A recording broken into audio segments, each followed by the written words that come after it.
రోమేలుకు రాసిన పత్రిక 8వ అధ్యాయం 29వ వచనం చదువుకుందాం. 29వ వచనం.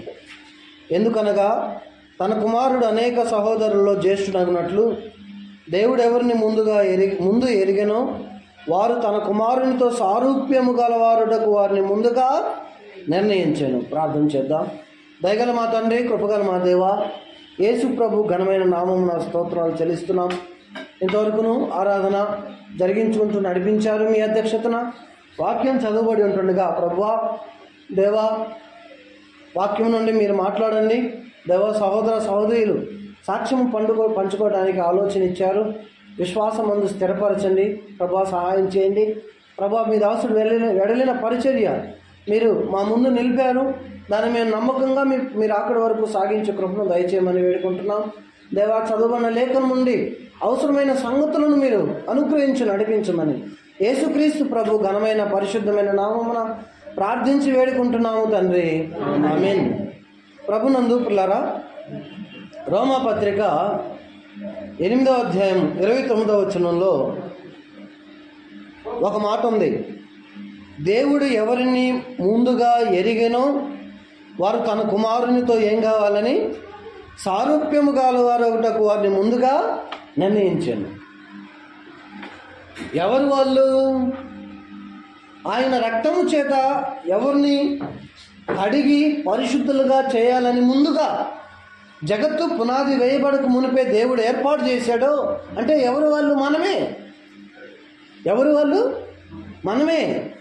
ఆయన రక్తము చేత మనల్ని కడుక్కొని తన సన్నిధిని పరిశుద్ధులుగా చేసుకొని తన రాజ్య వారసులుగా మనల్ని చేసుకోవాలని ఈ సృష్టికి పునాది వేయక మునిపే దేవుడు మనల్ని ఏర్పాటు చేసుకున్నాడు. ఆ ఏర్పాటులో మనం ఏమవ్వాలని కోరుకున్నాడో తెలుసా? తన కుమారునితో సారూప్యము గలవారొకటకు ముందుగా నిర్ణయించుకున్నాడు. ఎందుకు నిర్ణయించాడంటే నన్ను నా పేరు పెట్టి తన ప్రణాళికలో ఆయన ముందుగా రాసుకొని పలానా తేదీన నమ్ముకోవాలి, పలానా తేదీన బాప్తీసం తీసుకోవాలి, పలానా తేదీ వరకు ప్రభువులో సాగాలి అని ముందుగా ఆయన నన్ను ఎలాగైతే నిర్ణయించుకున్నాడో ఆ నిర్ణయంలో ఆయన ఉద్దేశం ఏంటో తెలుసా? తన కుమారుని యొక్క సారూప్యంలోకి రావాలి. అలా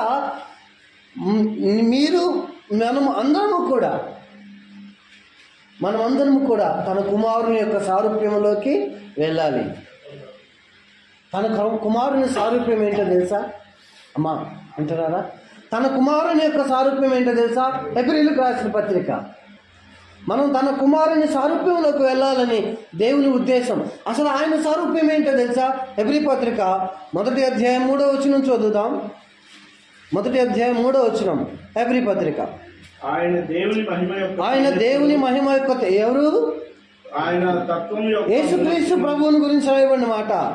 యేసు ప్రభు దేవుని మహిమ యొక్క తేజస్సు, మొదటి మాట. రెండవది, ఆయన తత్వము యొక్క మూర్తిమంతమునై ఉన్నాడు. మహిమ యొక్క తేజస్సు అంటే గాడ్ బ్రైట్నెస్. ఆయన తత్వం యొక్క మూర్తిమంతత్వం అంటే ఇమేజ్. మనం ఒక ఫోటో తీసామనుకో, ఒక వ్యక్తిని ఫోటో చూస్తే ఆ వ్యక్తి ఆ ఫోటో చూసుకుంటే ఆ ఫోటోలో ఎవరు కనపడతారు? తనకు తాను కనపడతాడు కదా. ఆ ఫోటో ఎవరిది? ఆ ఇమేజ్ ఎవరిది? తనదే. తీసుకున్న తనదే ఆ ఫోటో. అలా యేసుక్రీస్తు ప్రభు తండ్రికి మూర్తిమంతమునై ఉన్నాడు. తండ్రిని ఎవరు చూడలేదు, కానీ ఆయన రొమ్మునున్న అద్వితీయ కుమారుడు ఆయనను బయలుపరిచాడు. ఎవరంటే తండ్రి యొక్క ఇమేజ్ ఎవరు? యేసు ప్రభు. ఇది కుమారుని యొక్క సారూప్యం. మొదటి విషయం ఏంటి? దేవుని మహిమ యొక్క తేజస్సు. రెండవది ఆయన తత్వము యొక్క మూర్తిమంతం. ఇక్కడ రెండు మాటలు మరలా కనపడతాయి. మహిమ, తత్వము. సారూప్యం ఎక్కడుంటుందండి? మహిమలో. రెండవది తత్వములో. మనం చూసే సారూప్యం ఏంటో తెలుసా? ముక్కు ఎలాగుంది, మూత ఎలాగుంది, అంతే కదండి. పెళ్లి చూపులకు వెళ్తే అమ్మాయి నల్లగుందా తెల్లగుందా, అబ్బాయి ఎలా ఉన్నాడు, నల్లగున్నాడా తెల్లగున్నాడా, ఇది మనం చూసే స్వరూపం. మనకు కొన్ని క్వాలిఫికేషన్స్ కావాలి. ఏర్పాటుకు, నిర్ణయానికి కొన్ని క్వాలిఫికేషన్స్ కావాలి. మనం చూసే స్వరూపం వేరు, దేవుడు చూసే స్వరూపము. మనుషులు పై రూపమును లక్ష్య పెట్టుదురు కానీ యెహోవా హృదయములను లక్ష్య పెట్టను. ఆయన మనలో చూసే స్వరూపం ఏంటో తెలుసా? మనలో దేవుని మహిమ యొక్క స్వరూపాన్ని చూస్తాడు, మనలో దేవుని యొక్క తత్వాన్ని చూస్తాడు. తన కుమారునితో సారూప్యం అంటే కుమారుని యొక్క స్వరూపం ఏంటో తెలుసా? తండ్రి యొక్క మహిమ, తండ్రి యొక్క తత్వము. వీడచ్చం వాళ్ళ నాన్నలాగే మాట్లాడతాడు అంటారు కదా, వీడచ్చం వాళ్ళ నాన్నలాగే మాట్లాడతాడు అంటాడు. మేము మొన్న రీసెంట్గా కూడా సీరియల్ గురించి మాట్లాడుకుంటా ఫేస్ కట్ అంతా ఏమో విజయరాజన్న వైపు, కళ్ళేమో వర్ష వాళ్ళ వైపు వచ్చినాయి అని మాట్లాడతారు. ఇదేంటి స్వరూపం? తల్లిదండ్రుల యొక్క స్వరూపం. అట్లా మన మధ్యన పిల్లలలో ఏమొస్తుంది? తల్లిదండ్రుల యొక్క స్వరూపాలు కనపడుతుంటాయి, ముఖ పోలికలు కనపడుతుంటాయి. తండ్రిలో ఉన్నది ఏంటి? మహిమ. కుమారులో ఏముంది? తండ్రి యొక్క మహిమ. తండ్రి యొక్క తత్వము ఏదైతే ఉందో కుమారుల్లో అదే తత్వము. ఇప్పుడు ఈ తత్వం ఎవరికి రావాలంటున్నాడు? మనకు రావాలంటున్నాడు. అంటే తండ్రి యొక్క మహిమ, తండ్రి యొక్క ఇది నిజమైన ఆయన స్వరూపం. యేసుక్రీస్తు ప్రభు భూమి మీద ఉన్నప్పుడు ఏం బయలుపరచాడంటే తండ్రి మహిమను, తండ్రి యొక్క తత్వమును ఆయన మాట్లాడినట్లుగా ఆయన మాట్లాడతాడు. అందుకనే ఆయన నోట్లో కూడా కపటము లేదు. ఎందుకో తెలుసా? ఆయన తండ్రి వంటి వాడు. ఆయన పాపము చేయలేదు. దూషిస్తున్నారు కానీ బదులు ఆయన మనం ఒక్క మాట అంటే గమనుంటామండి. ఒక్క మాట అంటే గమనుండే వాళ్ళు లేరు విశ్వాసుల్లో. కానీ తండ్రి యొక్క మూర్తిమంతంలోనికి కుమారుడు వచ్చాడు. తండ్రి యొక్క ఆలోచన కుమారుని ఆలోచన, తండ్రి యొక్క నడత కుమారుని యొక్క నడత, తండ్రి యొక్క మాట కుమారుని యొక్క మాట, తండ్రి మహిమ కుమారుని మహిమ, తండ్రి తత్వము కుమారుని. ఆయన అచ్చం వాళ్ళ నాన్నలాగే ఉంటాడు అనే మాట ఏదైతే ఉందో అది కుమారుడు చూపించాడు. రెండు విషయాలు. ఆయన సారూప్యం ఏంటంటే తండ్రి మహిమ యొక్క తేజస్సు, ఆయన తత్వం యొక్క మూర్తిమంతం. ఇది కుమారుని సారూప్యం. ఈ సారూప్యం మనకెందుకండి? ఈ సారూప్యం మనకి ఇవ్వాలనుకున్నాడు. ఇప్పుడు ఎందుకు ఇవ్వాలనుకున్నాడు? ఇప్పుడు ప్రపంచంలో 750 కోట్ల మంది కంటే ఎక్కువ మంది జనాభా ఉన్నారు. ఈ సారూప్యం రక్షించబడుతున్న వాళ్ళందరిలో రక్షించబడుతున్న వాళ్ళకి ఎందుకు ఇవ్వాలనుకున్నాడు తెలుసా? మొదటి ఇచ్చాడు. ఫస్ట్ నరుని చేసేటప్పుడు ఇచ్చాడు, అది పోయింది. రండి ఆదికాండం 5వ అధ్యాయం 1వ వచనం చూడండి. ఫస్ట్ ఇచ్చాడు, అదేమైంది? పోయింది. అక్కడ చూద్దాం. మొదటిగా అదే స్వరూపాన్ని ఇచ్చాడు. 5:1 ఆదికాండం. ఆదాము వంశావళి గ్రంథం ఇదే. దేవుడు ఆదామును సృజించిన దినమున, మొదటి మనుషుడు ఆదామును సృజించిన దినమున దేవుని పోలికగా అతనిని ఎలా చేశాడు? ఆదామును మనం పోలిక, మన స్వరూపముల నరులను చేద్దామనుకున్నాడు తండ్రి. ఆయన పోలికగా నరుణ్ణి చేశాడు. 5వ అధ్యాయం 1వ వచనంలోనేమో ఆదామును తన పోలికగా చేశాడు. 5వ అధ్యాయం 3వ వచనంకి వచ్చేసరికి ఎట్లా అయిపోయాడు చూడండి. 5:3 ఆదాము 130 ఏండ్లు బ్రతికి తన పోలికగా. ఎవరి పోలిక? ఒక మాట ఆలోచించండి. దేవుడు సృజించేటప్పుడేమో ఆదామును దేవుని పోలికగా చేశాడు. కానీ ఇక్కడ ఆదాము తన కుమారుడైన షేతును కలిగేటప్పుడు ఎలాగన్నాడు? తన పోలిక, తన స్వరూపముగా కుమారుని కని అతనికి షేతు అని పేరు పెట్టాను. షేతు అంటే కయీను, హేబేలు తర్వాత వ్యక్తి ఎవరు? షేతు. కయీను, హేబేలు తర్వాత అవ్వ ఎవరిని కన్నంటే షేతును కనేటప్పటికి నరుడు దేవుని స్వరూపములో లేడు. పండు ఎప్పుడు తిందండి అవ్వ? గర్భవతి కాకముందే తింది కదా, కాకముందే తింది. కుమారులు పుట్టకముందే తింది. మొదటిగా నరుణ్ణి చేసేటప్పుడు తన స్వరూపం, తన పోలిక చొప్పున దేవుడు చేశాడు. వాడు పండు తిన్నాడు. ఏమైంది? దేవుని స్వరూపం పోయింది, పోలిక. దీనికి రుజువేంటో తెలుసా? రండి ఇక్కడే ఇక్కడే దీనికి తేడా ఏంది? ఆదికాండం 2:20 చదవండి. 2:20 చదవండి. ఆదికాండం 2:20. ఆదాము అప్పుడు ఆదాము సమస్త పశువులకును ఆకాశ పక్షులకును సమస్త భూజంతువులకును ఆ, పేర్లు పేర్లు పెట్టెను. 19 చదువుదాం. దేవుడైన యెహోవా ప్రతి భూజంతువును ప్రతి ఆకాశ పక్షిని నిర్మించి ఆదాము వాటికి ఏ పేరు పెట్టునో చూచుటకు అతని యొద్దకు వాటికి రప్పించెను. జీవము గల ప్రతి దానికి ఆదాము ఏ పేరు పెట్టెనో ఆ పేరు దానికి. భూమి మీద ఒక ఏదేం తోట ఉంది. ఆదాము ఉన్నాడు మొదట్లో. అప్పటికి ఏనుగుకు ఏనుగు అని పేరు పెట్టల, సింహానికి సింహం అని పేరు, పులికి పులి అని పేరు, ఏ జంతువుకు కూడా పేరు లేదు. ఇప్పుడు చూడండి, ఆదాము దేవుని స్వరూపంలో ఉన్నప్పుడు ప్రతి జంతువును దేవుడు ఆదాము ముందుకు లైన్లో వచ్చింది. సింహం వచ్చిందా, నువ్వు సింహం వెళ్ళిపో అంతే, వెళ్ళిపోయింది. ఏనుగు వచ్చింది, ఏనుగు వెళ్ళిపో అంతే. నక్క వెళ్ళిపో, పాము వెళ్ళిపో. అట్లా జీవము గల ప్రతి దానికి ఆదాము ఏం చేశాడు? ఏదైనా తోటలో నామకరణం చేశాడండి. మన పిల్లలకు పేరు పెట్టేటప్పుడు ఎంత హడావిడి చేస్తాం కదా. ఆదాము ప్రజ్ఞము గల ప్రతి దానికి పేరు దేవుని పోలికలో ఉన్నప్పుడు ఇది, పండు తినక ముందు ఇది. సింహం వచ్చింది, దాడి చేసింది ఆదాము మీద, దాడి చేయలే. ఎందుకు తెలుసా? సింహం ఆదాము ముందుకు వచ్చి నిలబడినప్పుడు ఆదాములో దేవుని పోలిక కనబడుతుంది. ఏనుగు వచ్చి, అంత పెద్దదైన ఏనుగు వచ్చి ఆదాము ముందు నిలబడితే ఏనుగు పేరు అని పేరు పెట్టేటప్పుడు ఆదాములో దేవుని పోలిక కనబడుతుంది ఏనుగు. అలా ప్రతి జంతువుకు ఆదాములో దేవుని పోలిక కనబడింది. ఏదైనా తోటలో దర్జాగా సంచరించారు పాపం చేయకముందు. ఏ జంతువు కూడా ఆదాము అవ్వలకు హాని కలుగజేయలే. ఒక్కసారి పండు తిన్నాడు. దేవుడు అన్నాడు, మంచి చెడులను ఎరుగునట్లు ఆదాము మనలో ఒకటి వంటి వాడు అయిపోయాడు పండు తిన్న తర్వాత. ఇక ఏమైంది? సింహం తిరగబడింది. ఇప్పుడు పోండి, ఇప్పుడు మనమంతా ఆదాం పోలికలోనే ఉన్నాంగా. చేతి ఏ పోలికలోకి వచ్చేసాడు? ఆదాం పోలికలోకి వచ్చేసాడు కదా. నరుని పోలికలోకి వచ్చాడు. ఇప్పుడు కూడా మన పిల్లలను చూసి ఏమంటాం? వాళ్ళ తాత పోలికనో వాళ్ళ మేనమామ పోలికనో అంటాం. అది వాస్తవమే. ఎందుకో తెలుసా? దేవుని పోలిక పోయింది. దేవుడిచ్చిన ఆయన పోలిక నరుల్లో నుంచి పోయింది పాపం ద్వారా.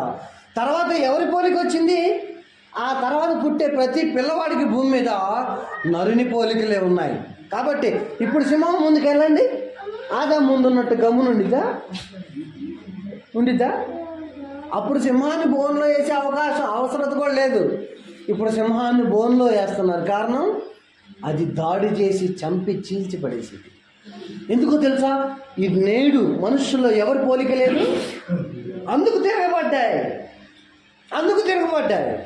ఒక కొండ చెలువు మనిషిని చంపేసి మింగెత్తుంది, ఒక ఏనుగు మనిషిని తొక్కుతుంది, పాము మనిషిని కాటేస్తుంది, సింహము పులి మనుషులను చీల్చుతున్నాయి కదండి. ఇటీవల శేషాచలం అడవుల్లో నుంచి పల్లెటూరులోకి అడవి మృగాలు బయటకు వస్తున్నాయి. ఈ వార్త ప్రపంచమంతా న్యూస్ పేపర్లు వేస్తున్నారు. కొత్త ఏముంది? ఎందుకో కొత్త తెలుసా? అది ఎందుకో అంత ప్రత్యేకమైనది తెలుసా? మనుషుల్లో దేవుని పోలిక.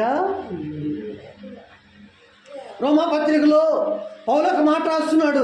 దేవుడు ఎందుకు మనల్ని ముందుగా నిర్ణయించుకున్నాడంటే ఆదాము ఆ ఏదైనా తోటలో పోగొట్టుకున్న పోలిక మరలా తిరిగి మనలోకి రావాలి.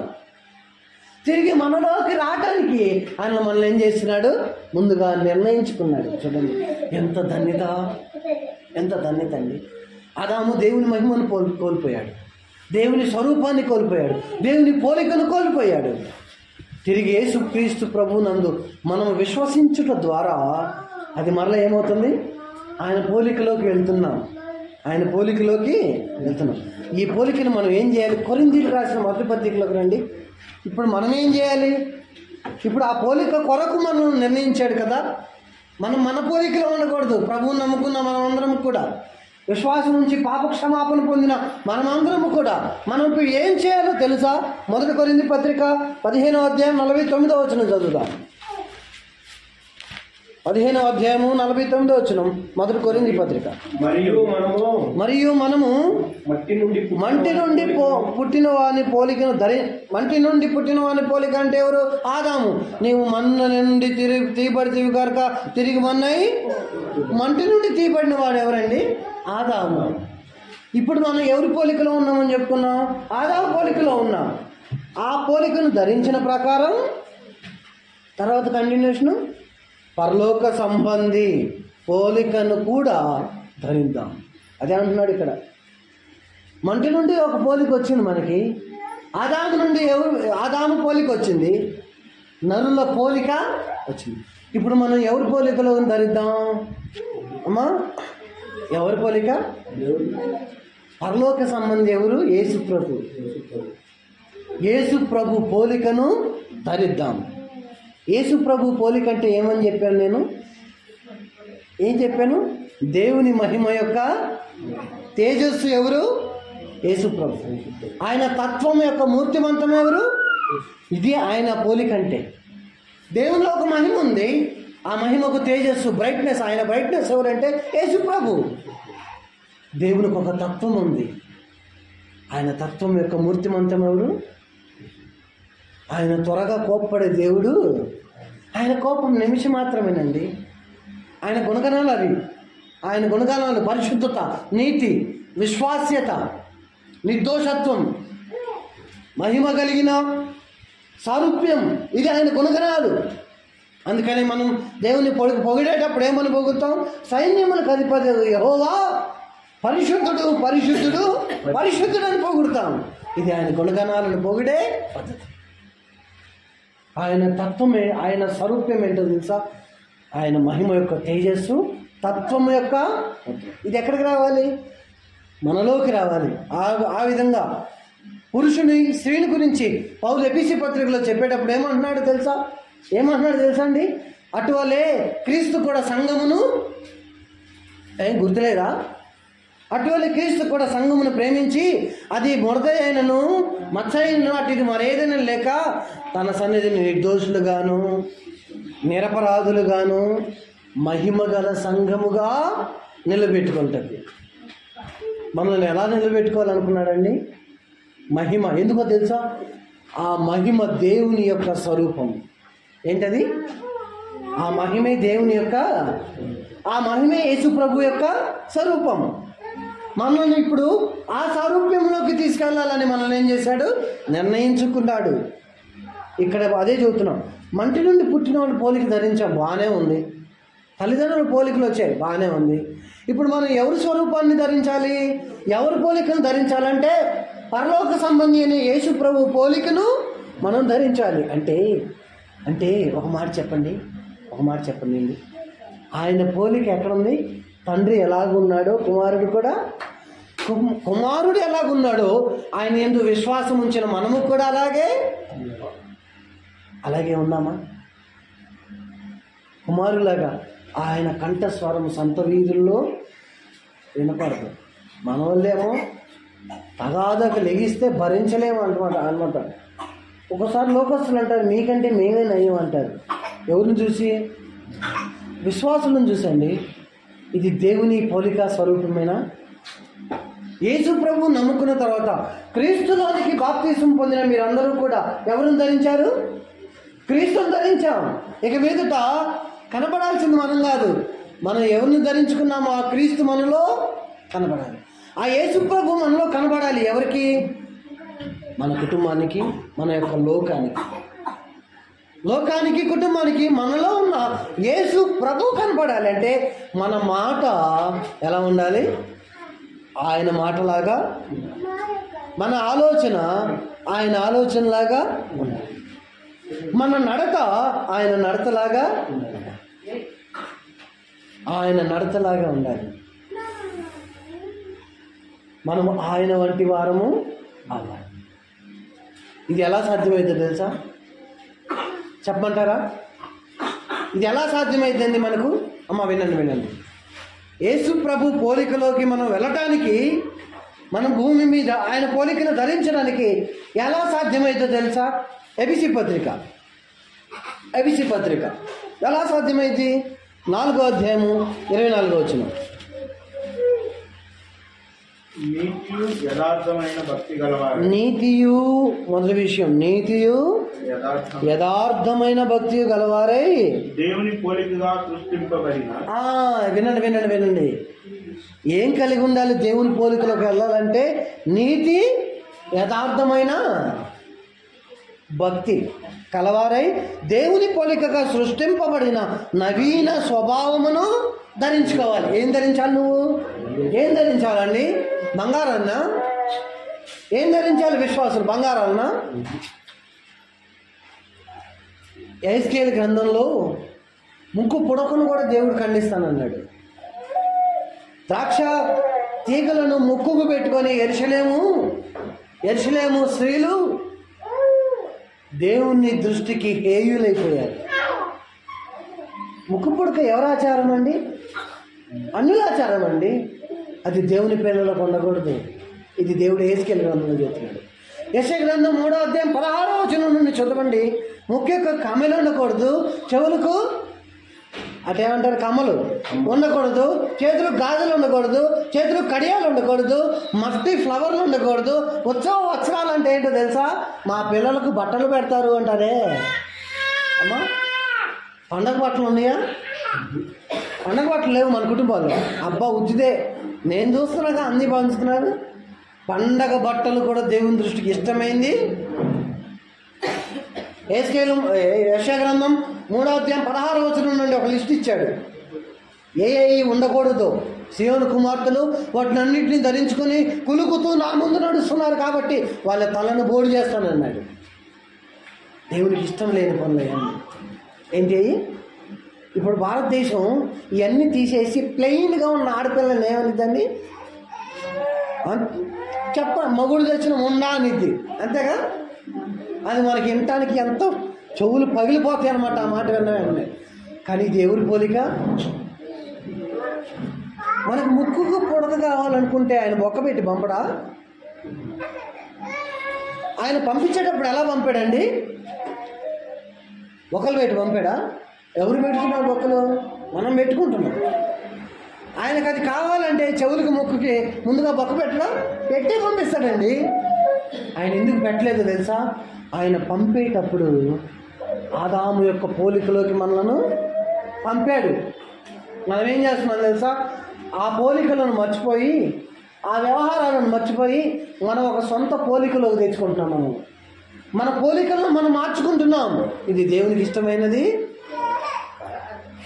మనము నీతి భక్తి గల వారముగా ఉండి దేవుని పోలికలోకి అన్ని విషయాల్లో నీతి కావాలా? అన్ని విషయాల్లో కావాలి. నీతి అన్ని విషయాల్లో కావాలండి, అన్ని విషయాల్లో కావాలి. ఎందుకంటే అది దేవుని పోలిక. యథార్థమైన భక్తి అన్ని విషయాల్లో కావాలా? అన్ని విషయాల్లో కావాలి. పిల్లలు తెచ్చారు, భార్య వెళ్ళిపోయింది, పిల్లలు తెచ్చారు, ఆస్తంతా పోయింది. ఏం కావాలి యోగుకి? ఇంకా ఏముంది యోగు దగ్గర? సాతాను తీయలేని ఒక ఆయుధం యోగు దగ్గర ఏముందో తెలుసా? యథార్థమైన భక్తి. నువ్వు ఇంకా యథార్థతను వదలకుండా ఉంటావా? అదే బూడిదలో ఉంటావా? ఒక్క రోజులో మొత్తం పోయింది. సిగ్గు లేదని కన్న భార్య, కట్టుకున్న భార్య యోగుని ఒక్క రోజులో మొత్తం పోయిందయ్యా. బలులు అర్పించావు, ప్రార్థనలు చేసావు, ఆరాధనలు చేసావు, పిల్లల కొరకు ప్రాకులాడావు, పిల్లల కొరకు అంతా చేసావా? పాపం చేస్తారేమోనని. ఏం చేశాడు నీ దేవుడు? ఎంత బాధ పెట్టిందో తెలుసా బాధలో ఉన్న యోగును? ఏం చేశాడు నీ దేవుడు? దేవుణ్ణి దూషించి చచ్చిపోంది. ఎవరు? కట్టుకున్న భార్య యోగును. అన్ని రోజులేమో యోబు దగ్గర ఉన్న ధనాన్ని అనుభవించింది, డబ్బును అనుభవించింది, వస్త్రాన్ని అనుభవించింది, బంగారాన్ని అనుభవించింది. ఊజు దేశం మొత్తం మీద అంతటి ధనవంతులే లేరు. అంత ఐశ్వర్యాన్ని అనుభవించి ఒక్క రోజులో భక్తి తేలిపోయిందండి. ఒక్క రోజులో తేలిపోయింది యోగు భార్య భక్తి. ఒక్క రోజులో తేలిపోయింది. లోతు భార్య భక్తి కూడా. ఆమె ఉప్పు స్తంభం అయిపోయింది. ఏమి అన్ని జనుల్లోకి వెళ్ళిపోయింది. చూసారా? కానీ మనము దేవుని పోలిక ధరించడానికి మనం ఏమవ్వాలి? నీతిని, యథార్థమైన భక్తి కలిగి ఉండాలి, ఏమొచ్చినా సరే. అందుకని హల్లెలూయా పాడేదా అనే పాటలో ఒక ఆఖరి చరణం ఉంది. ఏంటో తెలుసా? ఈ జీవిత యాత్రలో ఏమి సంభవించినా, ఈ జీవిత యాత్రలో ఏమి సంభవించినా, మహిమానికే ఓ ప్రభు, ఇది ఏ నాది నా ప్రార్థన, మహిమానికే ఓ ప్రభు, ఇది ఏ నాది నా ప్రార్థన, ప్రభువా నిన్ను నే కొనియాడేదా. ఏం చేస్తున్నారు? ఏమి సంభవించిన మహిమ పిల్లడు ఒకటి కావాలని మారం చేస్తాడు. వాడికి అది ప్రమాదం అని మనకు తెలుసు, వాడికి ఇస్తామండి. నేను బడికి పోనంటాడు, బడికి పోతే వాడు జ్ఞానవంతుడు అవుతాడని మనకు తెలుసు. కానీ వాడికి కష్టంగా ఉన్నా సరే వాడిని బడికి, ఎందుకంటే వాడికి ఏది కావాలో వాడికంటే బాగా మనకు ఏది కావాలో మనకంటే బాగా మన తండ్రికి బాగా. అందుకు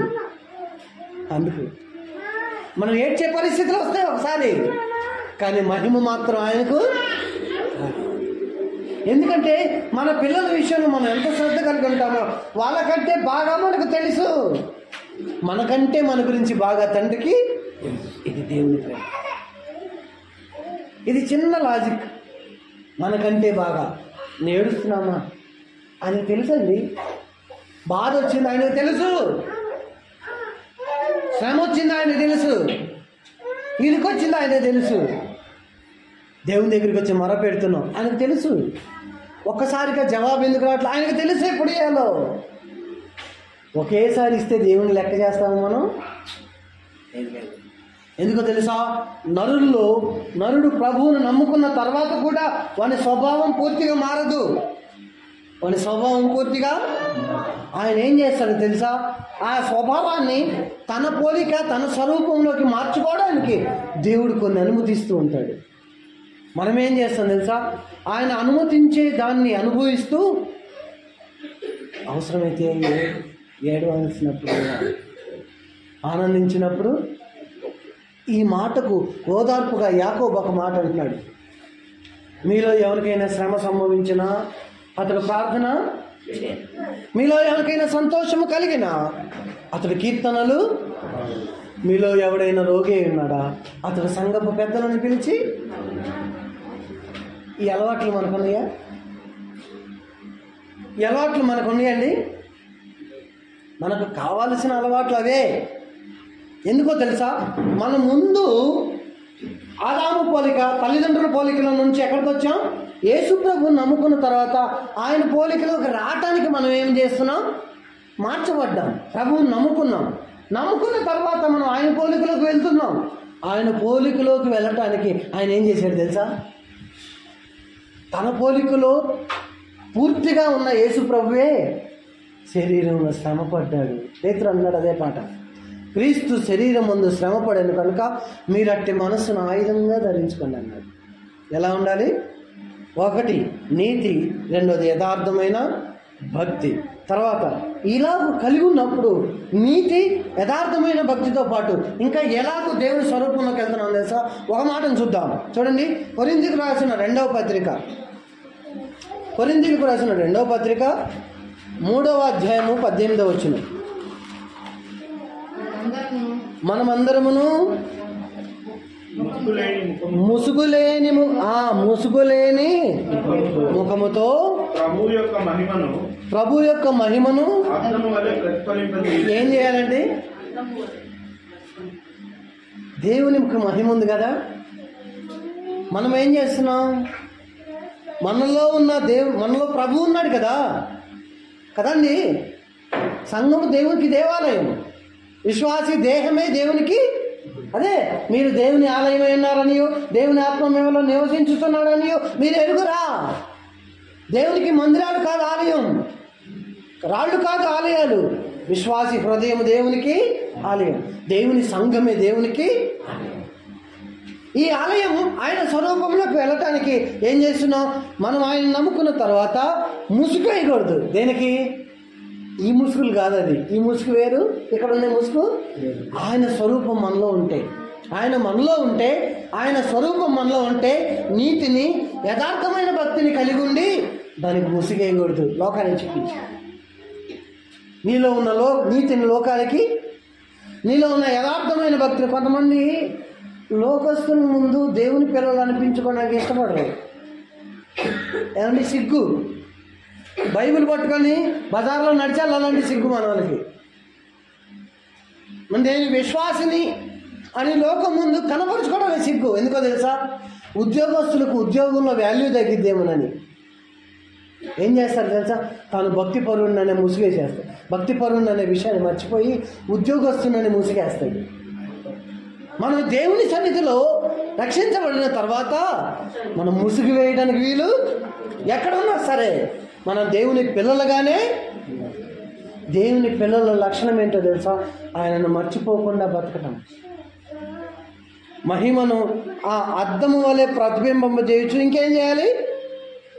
మహిమ నుండి అధిక మహిమను పొందుతూ. ఎక్కడ? మహిమ నుండి అధిక. ఫోన్లో బ్రైట్నెస్ అన్న ఒక ఆప్షన్ ఉంటుంది, చూసారా? ప్రతి ఆండ్రాయిడ్ ఫోన్లో, ప్రతి కీప్యాడ్ ఫోన్లో ఉండేది బ్రైట్నెస్ అనే ఆప్షన్. ఫోన్ కనిపెట్టినప్పటి నుండి ఇప్పటిదాకా ఆ ఆప్షన్ అట్టే ఉంది కదా. ప్రతి ఫోన్లో ఉండేది బ్రైట్నెస్ అనేది. బ్రైట్నెస్ అనేది ఏం చేస్తుంది తెలుసా?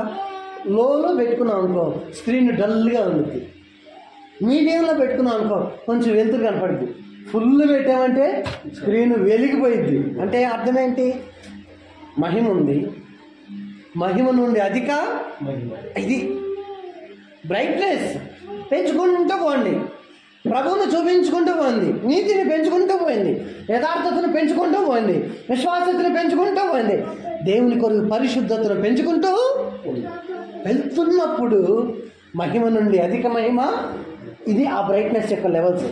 ఆ మహిమ నుండి అధిక మహిమ పొందుచు ప్రభు యొక్క ఆత్మ చేత. అమ్మా ఏ పోలిక ఇప్పుడు చెప్పండి? ఇప్పటికి మనం మన తల్లిదండ్రుల పోలికలో ఉన్నాం అనుకుంటున్నామా? కాదు. మన తల్లిదండ్రుల పోలికలు ఎప్పుడో పోయాయి. నమ్ముకున్న తర్వాత ఎవరి పోలిక వస్తుంది మనకు? దేవుని పోలిక. ఇప్పుడు ఈ బ్రైట్నెస్, ఈ విశ్వాసతను పెంచుకుంటూ ఆత్మలో బలం పొందుకుంటూ మనం ఏం చేస్తున్నాం తెలుసా? మహిమ నుండి అధిక మహిమ పొందుతూ దేవుని పోలికలోకి మార్చబడుతున్నాం. ఎవరి పోలిక? దేవుని పోలికలోకి మార్చబడుతున్నాం. మార్చబడుతూ ఇంకెంతకాలం అండి కదా. పోలిక ఏంటో చూసాం, ఎక్కడి నుంచి వచ్చిందో చూసాం, ఆ పోలిక వల్ల దానికి లక్షణాలు ఎలా ఉంటాయో చూసాం, ఆ పోలిక వల్ల దేవునికి మహిమను చూసాం. ఈ పోలికను మనం ఎలా చూపించాలో చూసాం. ఇది ఎంతకాలం చూపించాలి? చూచారే రండి యోహాను పత్రిక. ఆ మాట చెప్పి ముగిస్తాం. ఎంతవరకు అండి ఈ పోలికకు మనకు సంబంధం? ప్రతి ఒక్కరు చూపించాలి. మొదటి యోహాను పత్రిక 3వ అధ్యాయము 2వ వచనం. మన మీటింగ్స్ అంశం కూడా అదే. మన మీటింగ్స్ అంశం కూడా అదే. చూడండి ప్రియులరా, దేవుని పిల్లలమై ఉన్నాము. మనం ఇప్పుడు చూడండి ఇప్పుడు ఇక్కడ ఉన్న మనమందరం దేవుని పిల్లలమా కాదా? ఇప్పుడు మనం దేవుని పిల్లలమై ఉన్నాము. ఇక ఏమవుతాం? ఇక మీద ఏమవుతామో ప్రత్యక్షపరచబడాల. ఇప్పుడేమో దేవుని పిల్లలం, ఇక మీదట ఏమవుతామో అది ఇంకా చెప్పలా. యోహాను చెప్పలే దేవుడు. ఇంకా ప్రత్యక్షపరచబడలేదు కానీ ఆయన ప్రత్యక్షమైనప్పుడు ఆయన ఉన్నట్లుగానే చూతుము గనుక ఎవరిని పోలుంటున్నాం? ఎంత విలువైన మాట అండి. ఆయన రాకడలో మనం ఎవరి పోలికలో ఉంటున్నాం? దేవుని పోలిక, యేసు ప్రభు పోలికలో. ఈ పోలికను మనం ఏం చేసుకోవాలి తెలుసా? కాపాడుకోవాలి. అది ఏంద్రా ఉండి కొన్ని నలగైపోతున్నావు, పోలిక పోతుంది. ఒకప్పుడు ఎంత సన్నగా ఉండేవాడండి, నన్నే అన్నారా? ఒకప్పుడు ఎంత సన్నగా ఉన్నావు, ఇప్పుడు అసలు ముఖం మారిపోయింది, రూపం మారిపోయింది. కానీ మనం ఏం చేయబోతున్నాం తెలుసా? మనము దేవుని స్వరూపములో యథార్థతను, నీతిని భక్తిని కలిగి ఉండి మహిమ నుండి అధిక మహిమ పొందుతూ దేవుని పోలికను పెంపొందించుకుంటూ యేసుక్రీస్తు ప్రత్యక్షమైనప్పుడు ఆయన ఉన్నట్లుగా ఆయన చూస్తాను. ఆయన పోలికలో ముందేం జరిగితే ఇంకా తెలియదు నాకు, కానీ ఒక మాట మాత్రం నిజం. అదేందో తెలుసా? ఆయన ప్రత్యక్షతలో, ఆయన రాకడలో మనం ఆయన పోలి అది అంతే, ఫైనల్ అయిపోయింది. మనం ఆయన పోలికలో, ఆయన పోలిక అంటే ఏంటి చెప్పాను కదా మొదట్లో. ఆయన పోలిక అంటే ఏంటి? దేవుని మహిమ యొక్క తేజస్సు, ఆయన తత్వము యొక్క. ఇప్పుడు చూడండి, దేవుని మహిమ ఎవరిలో ఉండాలి? మనలో. ఆయన తత్వము ఎవరిలో ఉండాలి? మనలో. ఆయన తత్వము మనలో ఉన్నప్పుడు ఆయన ప్రత్యక్షతలో, ఆయన పోలికలో ఉంటాం. లేకపోతే కోల్పోతాం. దేన్ని? ఆయన పోలికను. చాలామంది దేవునికి దూరం అవుతున్నారు. చాలా కాలం సంఘాల్లో ఆసక్తిగా సాగుతున్నారు. నమ్ముకున్న తొలి దినాల్లో ఆసక్తిగా ఉంటున్నారు. రాను రాను ఏమైపోతుంది? ఆసక్తి పోతుంది. ఆసక్తి పోవటం వల్ల దేవుని పోలికలోకి వెళ్ళలేకపోతున్నారు. మనము దేవుని పోలికలో, ఆయన రాకడలో దేవుని కొరకు కనపడాలి. యేసు ప్రభు ఆశిస్తున్నదే మన నుండి. ఆయన ఏమి ఆశిస్తున్నాడంటే మనం ఆయన పోలికలో కనపడాలి. ఎవరికి వారుగా. ఇప్పుడు మనము దేవుని పిల్లలమై రేపు ప్రభు వచ్చినప్పుడు ఆయన పోలికలో, దేవుని పిల్లలు ఆయన పోలికలో ఉంటారు. తండ్రి పోలికలో పిల్లలు ఉన్నట్లు దేవుని పిల్లలమైన మనం ఆయన పోలికలో ఉంటాం. ఆయన పోలిక ఏంటి? అది గుర్తుపెట్టుకోలేక, దేవుని మహిమ యొక్క తేజస్సు, ఆయన తత్వం యొక్క మూర్తిమంతం, brightness and image of the god. ఇది మనలో ఉండాలి. మనలో మన సంఘము చూడాలి, మనలో లోకము కూడా. ఇందాక ఆ సాక్ష్యంలో ఒక మాట విన్నాను. దేవుడు ఎలా ఉంటాడో మనకు తెలియదు. ఎవరు విన్ని అనో పండు అంటుండేవాళ్ళు అప్పుడప్పుడు అన్నమాట. మనకి యేసు ప్రభు ఎలా ఉంటాడో తెలీదు. మనకు సంబంధించిన వరకు అంకులే మనకు దేవుడు అని చెప్పాను. అంటే ఏంటి? ఆయన తత్వము ఎవరిలో కనపడాలి? మనలో. ఆయన మహిమ మనలో ఎవరు చూడాలి? దేవుడు. లోకము చూడాలి, మనుషులు చూడాలి, ప్రతి ఒక్కరు చూడాలండి.